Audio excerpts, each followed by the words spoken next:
Film की शुरुआत होती है एक लड़की से जो एक घर की छत पर चढ़ रही है। उसकी फ्रेंड उसे रोकने की कोशिश करती है, पर वो नहीं सुनती और गिरकर मर जाती है। उसकी डरी हुई फ्रेंड घर के अंदर जाती है और मिरर पर एक मैसेज देखती है, पोर एसिड ऑन योरसेल्फ। रोती हुई लड़की अपने ऊपर एसिड डाल लेती है और सीन प्रेजेंट में बदल जाता है। हम 8 दोस्तों के ग्रुप को देखते हैं जो उसी घर में एंटर करते हैं जहां ये 2 डेथ्स हुई थीं। वो हैलोवीन पार्टी के लिए आए हैं, लेकिन उनकी एक फ्रेंड बताती है कि ये जगह सच में हॉन्टेड है। कई साल पहले यहाँ 7 दोस्त आए थे और ट्रूथ और डेयर खेला था और वो सब मारे गए थे। पहले तो सबको लगता है कि वो मजाक कर रही है, फिर वो सब बैठकर ट्रूथ और डेयर खेलने का डिसाइड करते हैं। शुरू में गेम नॉर्मल होता है, वो एक दूसरे को छोटे मोटे टास्क देते हैं, लेकिन जैसे जैसे वो खेलते रहते हैं गेम टफ होता जाता है। जब एक लड़की से पूछा जाता है कि क्या वो अपने फ्रेंड को चीट कर रही है, तो वो जवाब देने में हेजिटेशन करती है, लेकिन सब उसे कन्फेस करने पर फोर्स करते हैं कि वो चीट कर रही है। उनके बीच फाइट शुरू हो जाती है, लेकिन उनके बाकी फ्रेंड्स उन्हें जल्दी से शांत कर देते हैं। अगली टर्न स्टीव की है। वो डेयर चूज करता है और एक स्लिप उठाता है जिस पर लिखा है, put your hand on a hot stove. ये कैसा मजाक है, वो खुद को हर्ट नहीं करेगा। वो डेयर छोड़ देता है और दूसरी स्लिप उठाने की कोशिश करता है, लेकिन उस पर लिखा होता है कि उसके पास अपना डेयर कंप्लीट करने के लिए सिर्फ 2 मिनट्स हैं। वो पेपर फेंक देता है और एक और उठाता है। उस पर लिखा होता है कि उसे ये डेयर हर हाल में कंप्लीट करना होगा। ऐसा लगता है जैसे किसी ने जानबूझकर सारे पेपर्स चेंज कर दिए थे। गुस्से में वो बचे हुए पेपर्स फेंक देता है और किचन में चला जाता है। वो फ्रिज से ड्रिंक निकाल रहा होता है जब स्टोव अपने आप ऑन हो जाता है और एक बेबी चेयर उसकी तरफ मूव करने लगती है। वो बहुत डर जाता है। इससे पहले कि वो कुछ सोच या एक्ट कर पाता, चेयर उसके लेग पर लगती है। बैलेंस मेंटेन करने की कोशिश में वो अपना हाथ गर्म स्टोव पर रख देता है। वो जल्दी से अपना हाथ उठाने की कोशिश करता है, लेकिन ऐसा लगता है जैसे स्टोव ने उसे पकड़ लिया हो। उसका हाथ इतनी बुरी तरह जल जाता है कि उसकी स्किन उससे चिपक जाती है।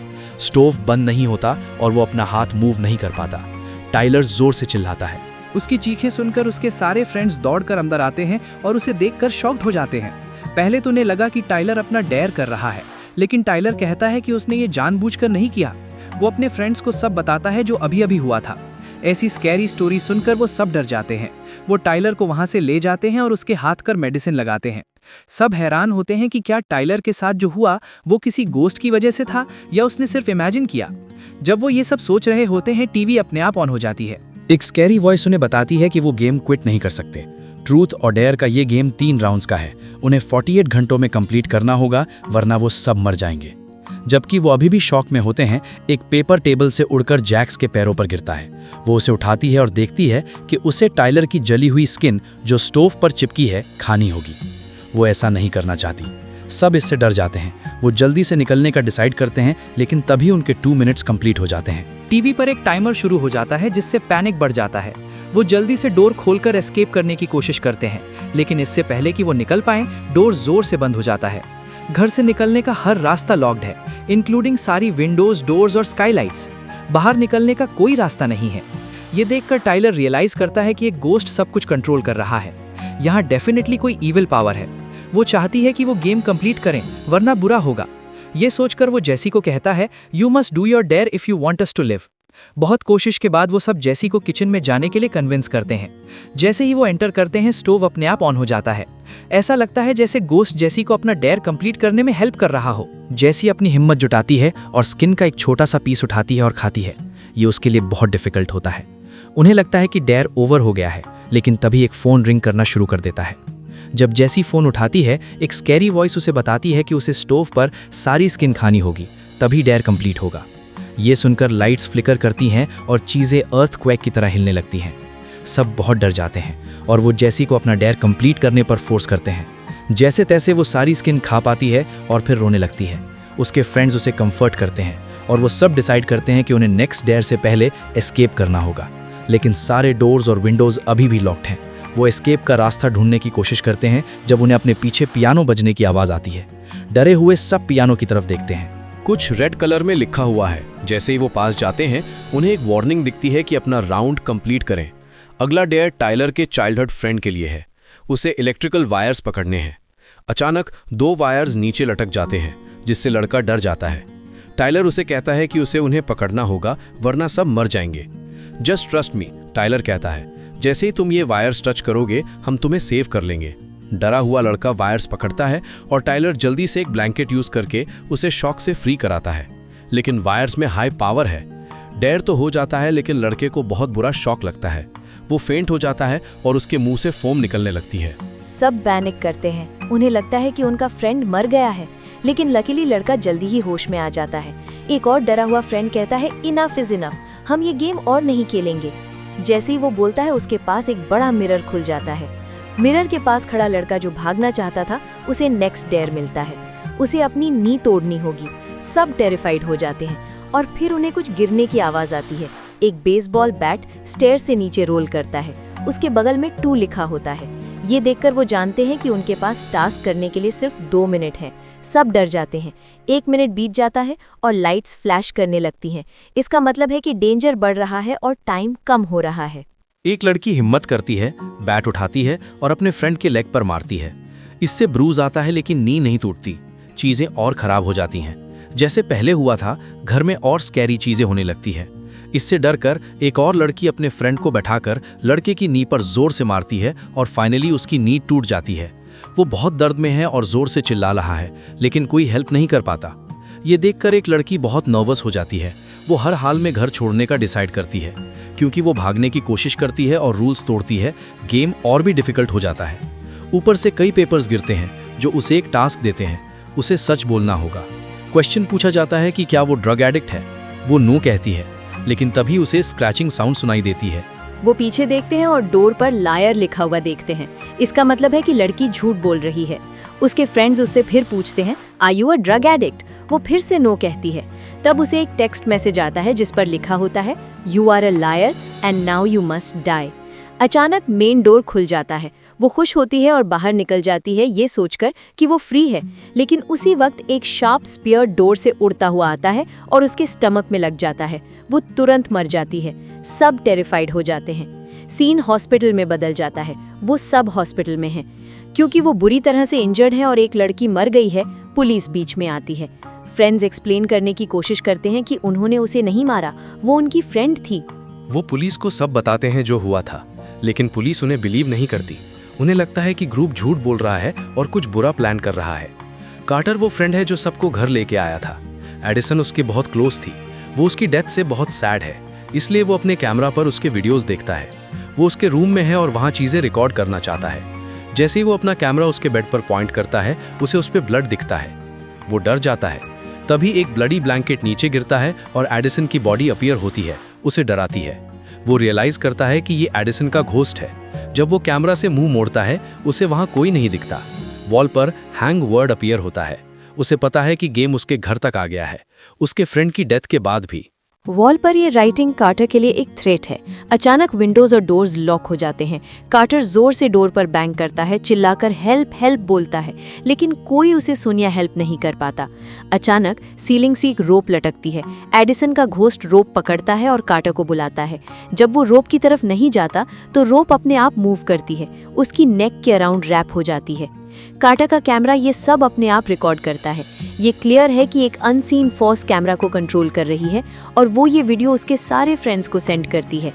जैसे ही उसके फ्रेंड्स ये वीडियो देखते हैं, वो उसके रूम की तरफ दौड़ते हैं। डोर लॉक्ड पाकर वो जोर से नॉक करते हैं, लेकिन वो नहीं खुलता। वो उसे तोड़ने की कोशिश करते हैं और जब डोर फाइनली टूटकर खुलता है तो वो कार्टर को डेड देखते हैं।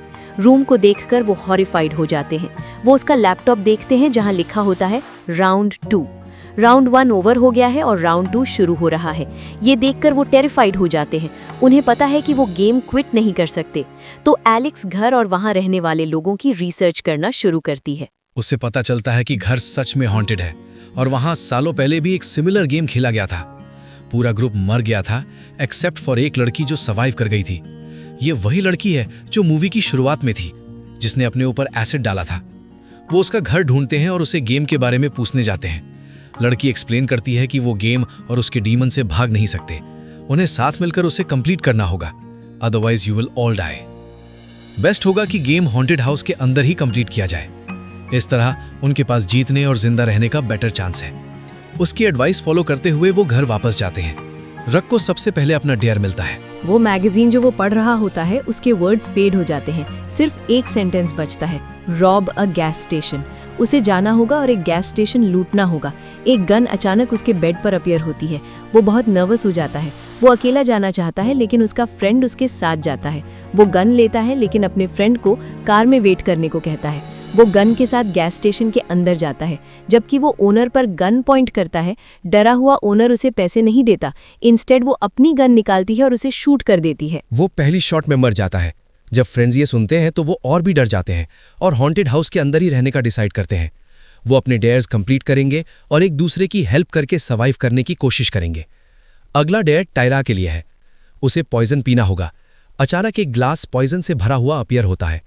टाइलर को बचाने के लिए वो एक प्लान बनाते हैं। वो एक सिंपल ट्रिक यूज करते हैं। वो टीम की तरह काम करने का डिसाइड करते हैं। टाइलर का फ्रेंड सजेस्ट करता है कि वो सब पॉइजन शेयर करें। पीने से पहले वो सब सोडा पीते हैं अपना स्टमक फिल करने के लिए। उसके बाद वो पॉइजन पीते हैं और जल्दी से थ्रो अप कर देते हैं। वो डेयर कंप्लीट करते हैं बिना मरे। अगला डेयर मैडी के लिए है। उसे अपने 2 दांत निकालने हैं। टास्क के लिए एक टूल मैजिकली अपीयर होता है जिससे वो डर जाती है। जैसे मैडी ने पहले टाइलर की हेल्प की थी, टाइलर डिसाइड करता है कि वो उसकी हेल्प करेगा। वो टूल लेता है और पहले अपना ही दांत निकालता है। इसके बाद मैडी को हिम्मत मिलती है और वो अपना दांत निकालती है। डेयर कंप्लीट करती है। अगला डेयर एक और लड़की के लिए है। उसे खुद को 3 बार शूट करना होगा। एक गन अपीयर होती है। डरी हुई लड़की गन उठाती है लेकिन मैडी कहती है नो, हम ये डेयर साथ में करेंगे। हम टर्न बाय टर्न ट्रिगर पुल करेंगे। जिस लड़की का डेयर होता है वो ट्रिगर पुल करती है लेकिन गन क्लिक करती है बिना फायर किए। फिर उसकी फ्रेंड ट्राई करती है और गन फिर से क्लिक करती है। नेक्स्ट टाइलर की टर्न है। उसे पता है कि 2 बार फायर ना होने के बाद अब वो फायर करेगी, वो मर जाएगी। इससे पहले कि वो ट्रिगर पुल कर पाती, टाइलर उससे गन छीन लेता है। वो उसे अपने हेड पर रखता है और खुद को शूट कर लेता है। बुलेट उसके हेड से निकलती है, उसे इंस्टेंटली मार देती है। अब सिर्फ एक लड़का बचा है। उसे एक बहुत स्केरी डेयर मिलता है। उसे कार से हिट होना होगा। डेयर कंप्लीट करने के लिए उसके पास 2 मिनट है, लेकिन बाहर कोई कार्स नहीं है। उसका फ्रेंड हेल्प करने का डिसाइड करता है और बाहर जाता है कार स्टार्ट करने के लिए, लेकिन कार स्टार्ट नहीं होती और डेयर का टाइम खत्म हो जाता है। कार फिर अपने आप मूव करना शुरू करती है। लड़के को सिर्फ हर्ट होना था, लेकिन क्योंकि वो फेल हो गए, कार उसे रन ओवर कर देती है और मार देती है। अब सिर्फ 3 रोती हुई लड़कियां बची हैं। उन्हें उम्मीद है कि वो सर्वाइव कर पाएंगी। जबकि वो रो रही होती हैं, अगला डेयर उनमें से एक लड़की के लिए है। उसे खुद को बेसमेंट में चेन करना होगा। उन्हें ये भी नहीं पता कि बेसमेंट कहाँ है और उनके पास सिर्फ 2 मिनट है। वो पूरे 2 मिनट बेसमेंट ढूंढने में स्पेंड कर देते हैं। इससे पहले कि वो खुद को चेन भी कर पाती, डेयर का टाइम खत्म हो जाता है। क्योंकि वो फेल हो गई, उसे पनिश किया जाता है। अचानक कई कॉकरोचेस अपीयर होते हैं, उसे अटैक करते हैं और मार देते हैं। फाइनली सिर्फ 2 लड़कियां बची हैं और वो टेरिफाइड है। उन्हें पता है कि अगला डेयर और भी टफ होगा और ये सच है। एलेक्स का डेयर है कि उसे अपने बॉडी के 7 पार्ट्स कट करने हैं। ये एक स्केरी डेयर है और टाइम कम है। वो जल्दी से शुरू करती है। वो एक हेयर, एक आईलैश और एक नेल पुल करती है, लेकिन उसे अभी भी 4 और पार्ट्स रिमूव करने हैं। मैडी उसे कहती है कट ऑफ 1 ईयर, तुम्हारे पास अभी भी दूसरा है। पुअर एलेक्स ऐसा नहीं कर पाती तो मैडी उसे पकड़ती है और उसका ईयर कट कर देती है। इसके बाद मैडी एलेक्स का हाथ टेबल पर रखती है और उसकी फिंगर कट कर देती है। उसके बाद भी अभी भी बॉडी पार्ट्स कट करने को बचे हैं। वो क्या कर सकते हैं? मैडी हेल्प करने के लिए अपने पार्ट्स सैक्रिफाइस करने का डिसाइड करती है। वो अपने फ्रेंड के लिए अपनी ही फिंगर और टो सैक्रिफाइस करती है। अब सिर्फ एक लास्ट बॉडी पार्ट बचा है। डेस्परेट होकर मैडी एलेक्स का लेग टेबल पर रखती है और उसका फुट कट कर देती है। डेयर कंप्लीट करती है। मैडी इंजर्ड एलेक्स को लेकर हॉस्पिटल की तरफ जाती है। उसे नहीं पता कि गेम ओवर नहीं हुआ है। उसे अभी तक अपना डेयर नहीं मिला है। ड्राइव करते वक्त वो एलेक्स से बात करती रहती है। अचानक कार की स्क्रीन पर एक डेयर पॉपअप होता है। मैडी को एलेक्स को मारने के लिए कहता है। पुअर एलेक्स टेरिफाइड हो जाती है, लेकिन उसे पता है कि अगर मैडी ऐसा नहीं करती तो दोनों मर जाएंगे। बेटर है कि उनमें से सिर्फ एक मरे। एलेक्स खुद को सैक्रिफाइस करने का डिसाइड करती है क्योंकि वो बहुत दर्द में है और फ्री होना चाहती है। वो मैडी को उसे मारने के लिए कहती है, लेकिन मैडी मना कर देती है। डेयर का टाइम ऑलमोस्ट अप है। टाइम खत्म होने से पहले मैडी एक चॉइस करती है। वो अपनी कार एक ट्री से टकरा देती है और स्क्रीन ब्लैक हो जाती है। हम अज्यूम करते हैं कि वो दोनों मर गए हैं, लेकिन ये सच नहीं है। ब्लैक स्क्रीन के बावजूद हम एक लड़की को दर्द में चिल्लाते हुए सुनते हैं। इसका मतलब है कि गेम के एंड में एक लड़की सर्वाइव करती है, लेकिन हमें ये नहीं दिखाया जाता कि वो कौन है। यही मूवी का एंड होता है।